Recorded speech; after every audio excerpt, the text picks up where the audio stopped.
Olá, chegamos na nossa quarta competência, conhecer os fundamentos do jQuery. jQuery é uma biblioteca. O que é uma biblioteca? Um bando de programadores bem espertos, eles criaram um monte de funções em JavaScript que auxiliam, que fazem o básico, mas auxilia muito a vida de programadores Java, certo? Muito mesmo. A filosofia deles era escreva menos, faça mais. Então, o jQuery é muito popular, é muito usado. A gente pode usar o JavaScript normal, mas com o jQuery a gente vai escrever menos, a gente vai fazer mais rápido, só que a gente tem que aprender como utilizá-lo. Mas no que ele facilita a nossa vida? Ele facilita na navegação do documento HTML, em achar as tags, achar os ID, achar os class, os elementos class que a gente precisa para poder manipular o documento. A gente seleciona melhor esses elementos, a gente pode criar animações com ele já vem com algumas animações pré-determinadas que a gente pode combiná-las, que a gente vai ver na próxima competência. A gente pode manipular eventos, a gente vai descobrir o que são esses eventos, desenvolver aplicações Ajax, que aí é uma programação mais complexa, você precisa ter o básico para poder você partir para Ajax. Aqui a gente não vai ver a formulação de Ajax, mas você pode pesquisar na internet sobre ele, uma vez que a gente já tem um básico, e ele também facilita a criação de plugins. Então, quando a gente já sabe muito, que a gente vê uma funcionalidade que ela pode ajudar outros programadores, a gente programa, transforma ela em plugin e pode entregar gratuitamente, pode vender, mas normalmente o pessoal da comunidade entrega plugins muito facilmente com o jQuery, certo? Como é então que eu posso usar o jQuery? Primeiro você tem que baixar. Então, você tem duas formas, ou você baixa ou você utiliza o que já está na internet, certo?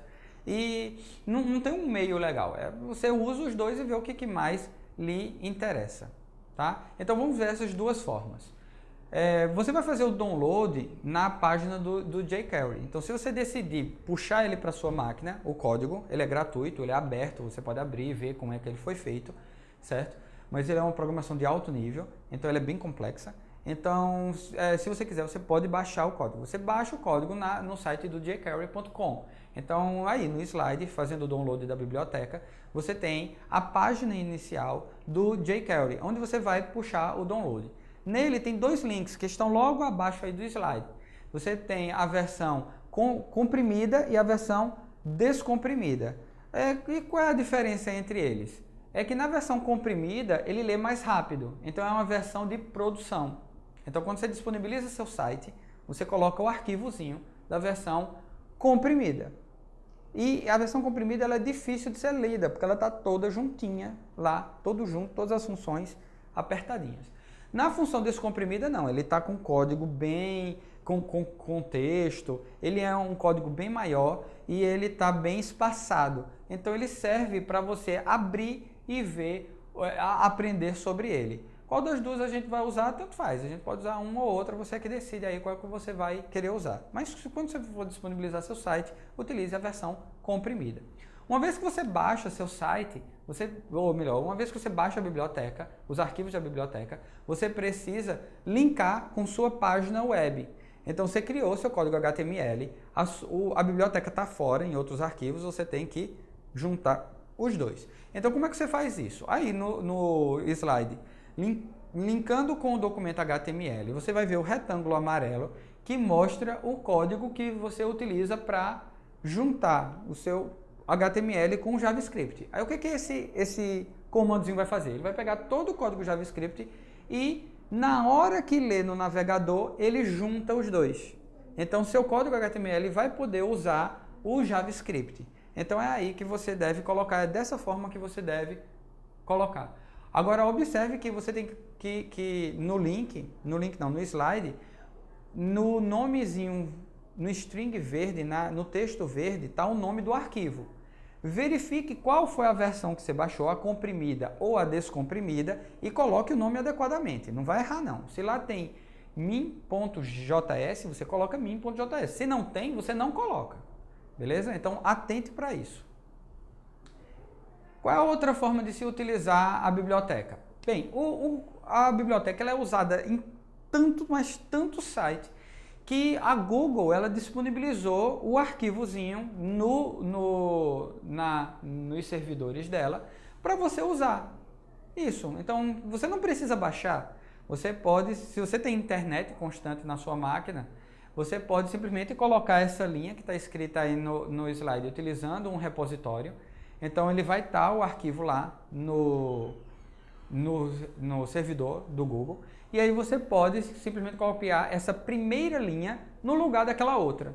Então ao invés de você colocar aquela outra, baixar o arquivo e colocar aquela outra linha do slide anterior, você simplesmente copia essa primeira linha em azul. A Microsoft também disponibilizou a mesma versão do arquivo. Então, tanto pode ser uma, quanto pode ser a outra. Não coloque as duas juntas. Ou é uma, ou a outra. Então, você escolhe se você vai utilizar o link do Google, a primeira linha, ou se você vai usar o link da Microsoft, a segunda linha. Certo? Então, você colocou ela lá na sua página. Ah, professor, mas eu tenho 30 páginas, eu vou ter que colocar em todas elas? Vai. Certo? Então, toda a página que você quiser que tenha o jQuery, você tem que colocar esse link. E como é que se usa? Como é que se usa o jQuery? Eu não disse que ele tem a capacidade de selecionar o seu documento mais facilmente, o seu elemento no documento HTML e executar uma ação? Pronto, então é dessa forma que a gente vai ter. Observa aí no slide sintaxe básica que você tem um cifrão, que é a forma como você usa o jQuery, você coloca um cifrão. E você tem, entre parênteses, seletor. Esse seletor a gente vai ver o que é. Mas são três formas que a gente tem de selecionar um elemento através do jQuery. Ponto, ou seja, para esse elemento, a gente vai executar uma ação. E aí a gente tem um parênteses de novo. Essa ação, a gente também vai ver várias ações disponíveis que tem. Mas aí no slide que você está vendo, a gente já tem alguns exemplos. O this é nesse próprio elemento. Então, vamos dizer que a gente está trabalhando com um parágrafo. Quando a gente coloca this, a gente está se referindo a este parágrafo que a gente está usando. Se a gente quer selecionar parágrafos, a gente coloca uma tag, a gente coloca o nome da tag. Então, aí no exemplo da linha 3, a gente tem um P, a gente está selecionando a tag. Mas vamos ver isso com mais detalhes, mais na frente. Evento read, isso aí é uma observação. A gente tem o documento HTML. Ele é pego através da palavra-chave document. Então, observa aí que o que a gente está selecionando com o cifrão é document, é o documento completo. Quando ele for totalmente lido, é que a gente executa as funções. Então, essa daí é uma prática segura. Você espera o documento HTML ser todo lido. Quando ele terminar de ser lido, é aí que o JavaScript começa a ser executado. E essa função é o que garante que isso vai ser processado desta forma. Então, toda vez que você for criar um código JavaScript, eu aconselho você usar essa função read. Então, você copia ela do jeito que está aí no slide evento read, certo? Então, você copia ela do jeito que ele está. E onde é que eu vou colocar a programação? No lugar dessa linha 2, você coloca todo o seu código, certo? Então, tudo que tiver que ser executado, você coloca nela, dentro da função read. Então, agora agora que eu sei, e todos os exemplos ele vai ter essa função read, você pode ver aí no slide, selecionando por tag, que você tem uma função read, então todas elas vão ter, isso daí você já sabe para que ela serve, tá bem? E o código que eu vou falar sobre ela vai ser dentro. Então observe que a gente pode selecionar uma ou mais tags do documento HTML através do seletor cifrão, utilizando o nome dela. Então, no nosso exemplo, a gente está selecionando um botão. Button. É a tag button. Certo? Se a gente quisesse a tag P, P. Se a gente quisesse a tag H2, H2. Então, a gente simplesmente coloca o nome da tag. Tá ok? É assim que a gente usa em jQuery. Bem mais simples do que em JavaScript. Selecionando pelo atributo. Então, a gente, no slide aí, selecionando pelo atributo, a gente tem uma segunda seleção na linha 3. Observe no código que ele está com sublinhado amarelo aí. a gente tem o atributo ID, ele vai ter a gente tanto pode ser pelo ID quanto pode ser pelo class. O ID a gente coloca o símbolo de jogo da velha ou uma hash. Não é uma hashtag porque a gente não tem a tag, né? A gente só tem hash. Então esse símbolozinho de hash ele é colocado na frente para definir um ID. Ou seja, você vai selecionar apenas um elemento, porque o ID ele é um identificador único. Então ele só vai ser um. E se tiver dois? Aí o cara que escreveu o HTML fez errado, porque colocou dois IDs igual. Ele só pode ter um. Agora observe nesse slide, selecionando o atributo pelo atributo class, certo? Então, como é que a gente diferencia o ID do class? O class ele tem um ponto na frente. Em vez de ser a hash, o jogo da velha, a gente vai ter um ponto. Ele vai definir que é uma class quando a gente usa jQuery, certo? Então, temos a biblioteca de jQuery, a gente quer selecionar os atributos, que class pode ser mais de um, ou pode ser um ou mais, os atributos que tenham a class retângulo. Então a gente coloca ponto retângulo dentro do parênteses no seletor de cifrão. Tá bem? Então é assim que a gente faz. Ele está aí no slide selecionado pelo atributo class, você vê que ele está sublinhado essa forma pela linha amarela. E agora a gente precisa dos eventos. Os eventos é algo que acontece no documento HTML. Pode ser evento de tempo, pode ser pressionar de tecla, clique do mouse, pode ser várias coisas. No slide aí, eventos de jQuery, a gente tem a classificação desses vários eventos. Então eu vou falar por alto alguns deles. No primeiro aí, na primeira coluna, temos eventos com o mouse. Então o clique é um evento. Quando a gente coloca, feito nos exemplos passados, a gente selecionou o button e associou a ação clique, a gente precisa colocar uma função nele. Então observe nos exemplos passados, dos slides passados, que a gente tem click function. Então a gente está adicionando uma função. Uma função é algo que vai ser feito, algo que vai ser realizado quando tiver o clique. DBL clique é o double click, é o clique duplo. Então quando você vai clique naquele elemento, ele capta aquele evento e realiza a função que você definiu. A gente pode ter eventos de teclado, como pressionamento de uma tecla. O quick press é quando você pressiona e solta. Ele é o quick press. Quando você quer definir que o elemento vai ser na hora que pressiona, mas não solta, é o key down. Quando você quer que execute quando ele solte a tecla, é o key up. Eventos de formulário, a gente tem quando submit é pressionado, ou um outro exemplo é o Focus, que é quando você tem vários itens no formulário e ele passa de um para outro. Então isso é o Focus. O Blur é quando ele sai você termina de digitar e vai para outro elemento. Quando ele sai, ele executa a função. E os eventos de documento, que é o que vem com o document, que é o load, resize, scroll, que, por exemplo, o resize mesmo é quando você altera o tamanho do navegador.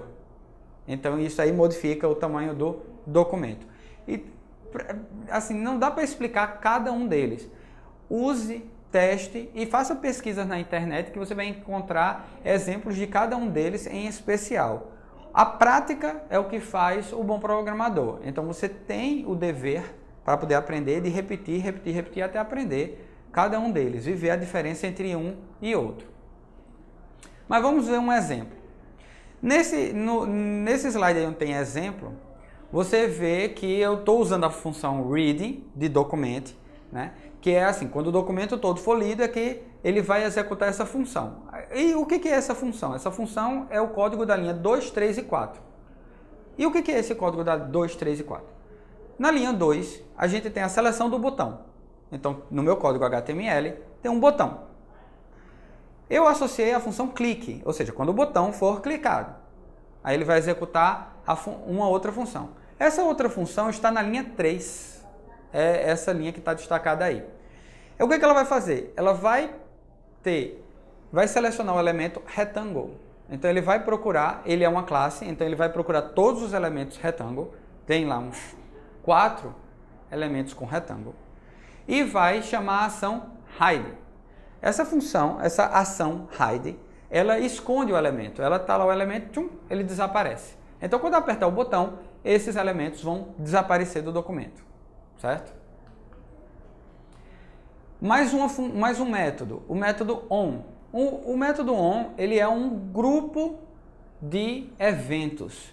Então, como você pode ver aí no slide método ON, que vai ter o nosso exemplo, dentro dele, eu estou colocando três eventos. Observe aí, que a gente coloca o nome do evento, 2 pontos é a função. Então, a gente tem o mouse enter, o mouse leave e o clique. O mouse enter é quando o ponteiro está sobre o elemento. O mouse leave quando ele deixa de estar sobre o elemento. E o clique é quando ele clica, certo? Então, observe aí o código. Veja que eu estou alterando a propriedade de CSS, que ele tem .css, e estou também utilizando o this, ou seja, do próprio elemento retângulo. Então, isso daí vai fazer a troca do background color. Ele vai alterar as cores do background desses elementos. Obtendo a tag, o texto e o valor de um campo. Então, observa aí nesse slide, obtendo a tag, o texto e o valor de um campo, como é que a gente vai recuperar o texto de uma tag. Por exemplo, você tem a tag P, ela tem um texto dentro dela. Como é que a gente pode pegar esse texto e usá-lo? A gente seleciona o elemento e coloca text. Então, text, abre fecha parênteses, vai recuperar esse texto para nós, para a gente poder guardar numa variável e daí usar ele para alguma coisa. Quando a gente, em vez de texto, usa HTML, a gente vai pegar a tag HTML que tiver dentro dele com o texto. Então, se a gente tem uma div que tem um P, que tem um EM, então a gente pega o HTML dessa div, vai pegar todo o parágrafo, com texto, com tag, com tudo, certo? E quando a gente trabalha com formulário, que a gente tem os campos input, que cada um dos campos não são tags, assim, é uma tag, mas o valor dela não está na tag em si, a gente vai ter val. Essa função val, ela vai pegar o valor que está digitado num campo, que o usuário digitou naquele campo, certo?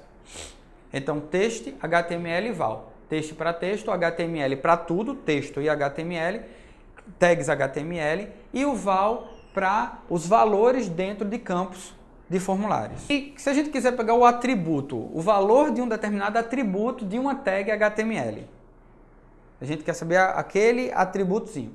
Aí a gente utiliza a função attr. Então, essa função daí, ela vai ter um valor. A gente coloca o nome do atributo que quer. Então, se a gente quiser recuperar, por exemplo, o type, feito ele estar nesse exemplo do slide, obtendo o valor do atributo, você vai ver que o type dele, o valor é button, certo? Então, ele está sublinhado aí em vermelho e ele recuperou isso. E na linha 3 do código, você vê lá no finalzinho que eu estou com attr type. Então, ele vai pegar o atributo type, que o valor é button, ele vai pegar esse valorzinho aí do atributo. Beleza? E como é que eu faço para definir o conteúdo? Aí você usa os mesmos métodos. Então, observe no exemplo aí, definindo o conteúdo, do slide, definindo o conteúdo, que a gente utiliza text, HTML e attrib. E o attr, certo? Para text, você coloca o texto, entre abre e fecha parênteses, aí ele atribui. No HTML, a mesma coisa, só que você coloca com as tags HTML. E no atributo, você precisa definir 2 valores. O primeiro é o nome do atributo e o segundo é o valor dele. Então, no attr você precisa definir o nome do atributo e o valor dele, certo? Com isso a gente finaliza mais uma competência. A gente se vê na próxima e estude, pratique, utilize o fórum e o caderno de estudo é a sua principal fonte de informação. As videoaulas, elas tentam ajudar de alguma forma, mas a principal fonte de informação é o seu caderno de estudo, tá bem?